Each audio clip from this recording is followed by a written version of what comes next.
Hey guys, Vince the Lungineer here. I have a lot of great content coming on the channel. A lot of it's going to be focused on applying fertilizers, fungicides, herbicides, biostimulants, micronutrients, throwing down seed. Today's video is going to be the cornerstone for how to apply all that stuff in the future. It just serves as base knowledge that you need to know before you go out and even purchase those products. So stay tuned.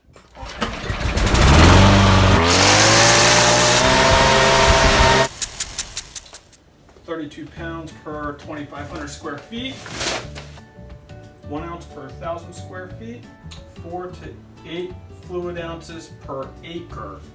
Preventative rate, 2 pounds per 1,000 square feet. Curative rate, 4 pounds per 1,000 square feet. So nearly every lawn care product is going to have some sort of use rate or application rate on the bag. For granular products, this is usually described in terms of pounds per 1,000 square feet. For liquid products, it's usually described in terms of ounces per 1,000 square feet.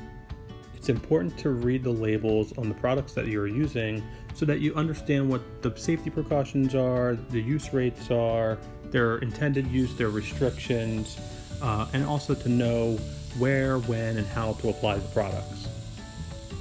So the term per 1,000 square feet is actually a measurement of area. So I'd like to dive a little bit deeper and share with you a few methods I use to measure my yard. I really hope that it's going to be helpful for you and think that it'll help you get consistent applications every time.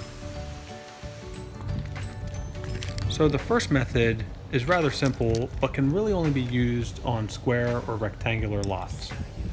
I'm using a 100-foot tape measure here. My lot's actually in the shape of an L, so what I'm doing is breaking it up into 2 rectangular sections. I'm basically measuring the length and width of each section. As you can see, I'm pulling the tape measure taut here at the one corner, and this actually measures 83 feet.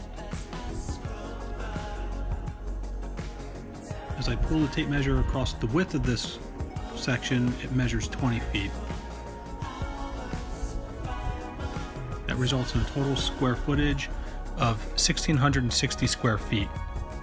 Now I'll start on the other section. I'll measure its length, it comes to 50 feet, and its width, 37 feet. This results in a square footage of 1,850 square feet. I also have 2 parking strips, one measuring 300 square feet, and the other 385 square feet. Bringing the grand total of my area to 4,195 square feet. So another method I like to use is actually on my phone. It's called Google Earth. It's a really simple tool, it's very easy, and it's free. Let's zoom into a property here, just a random property I selected, something simple, something rectangular, just to show you how I use it. In the upper right hand corner there's a little measuring stick, a little ruler. You click that, and then some crosshairs will pop up.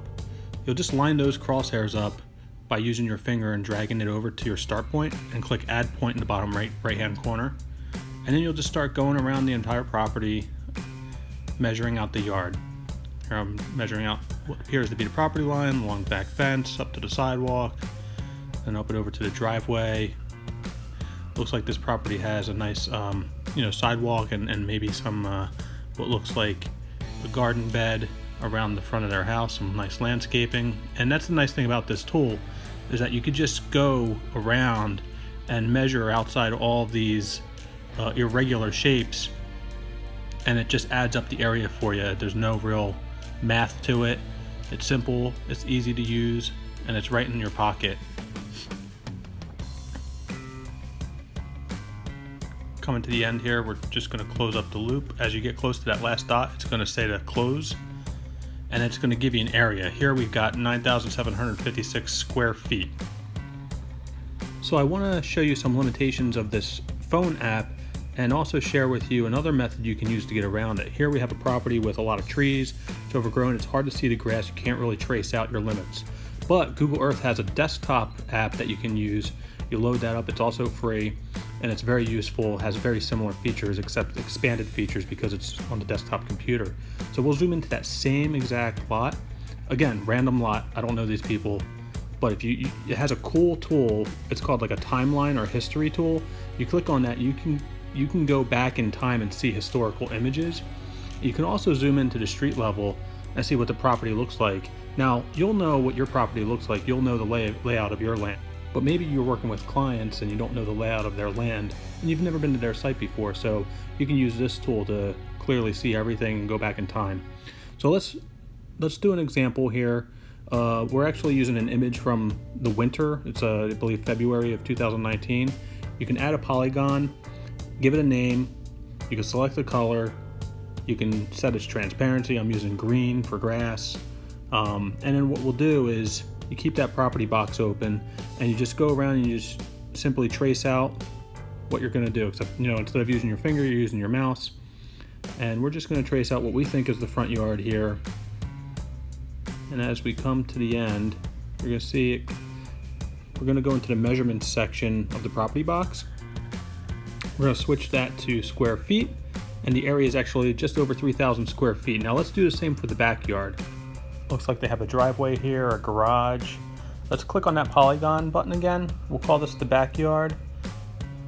Styles look exactly the same, except this time I'm going to adjust the transparency here to 25% so you can kind of see the background aerial image. And we'll just go around and start tracing what we think is the backyard. We can see the back of the building, come up to where it meets with what we just measured in the front yard.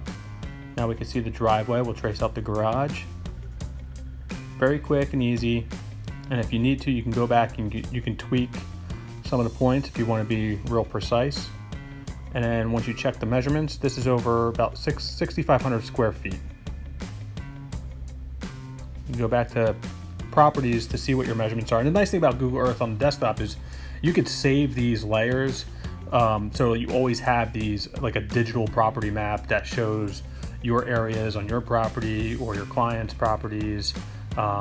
It's a really nice feature, and I hope that you find it helpful and useful to use on your yard. So like I said, I have a lot of great content coming on this channel, and this video will serve as a cornerstone for those topics. If you like this video, please give it a thumbs up, hit that subscribe button, and I'll see you in the next one. Thank you.